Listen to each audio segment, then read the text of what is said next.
What would you do if your dead sister called you at midnight and whispered that it was your fault she died? Welcome to Soul Hauntings, where whispers of fear echo into strength. Tonight's nightmare isn't just a ghost story. It's a reminder of the voices we can never silence. This is the story of Rayyan, an ordinary guy carrying a past he wished he could bury.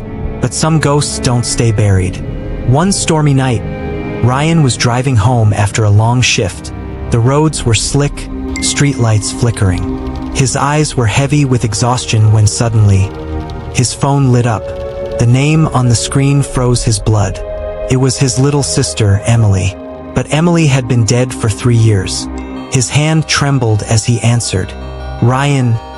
The voice was faint, broken. Why didn't you save me?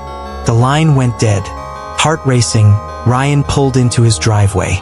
The streetlight outside buzzed, flickered, and stretched long shadows across the road. That's when he saw her. Under the light stood a figure, soaked hair clinging to her face, head tilted unnaturally, eyes locked on him. He bolted inside, slamming the door, locking every bolt. His chest heaved, but before he could even breathe, the phone rang again. Emily's voice whispered, softer this time, "I'm outside." The phone slipped from his hands. His breath came in sharp gasps. Then, knocks began to echo through the walls. Windows rattled. The house groaned like it was alive. And then he saw them. Wet footprints, leading from the front door, straight into the hallway. Ryan's body froze. His mind screamed to run, but his legs wouldn't move. The silence that followed was worse than the knocking. Every second stretched like an eternity. Then the phone buzzed one last time. He dared to look. The screen glowed with a message that shattered him. "You could have saved me."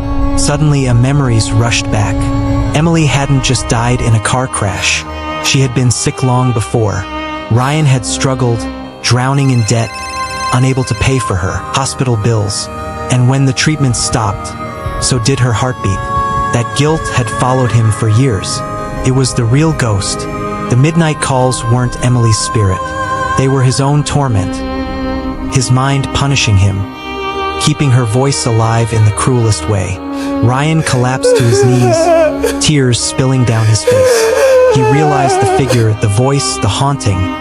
It was all born from the weight he carried. The ghost wasn't outside his door. It was inside him, because guilt doesn't knock on your windows. It lives in your chest. It breathes through your nightmares. It whispers when the world is silent. And unless you face it, it never lets you go. So keep in mind, the scariest ghosts aren't the ones lurking in shadows. They're the ones you carry inside.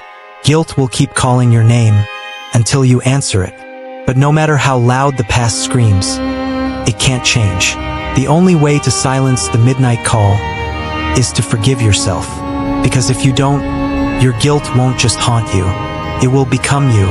And hey, before your phone rings at midnight, hit that like button. Share this with a friend you'd want on the other end of that call. And if you don't subscribe, let's just say, you might hear me whisper your name next.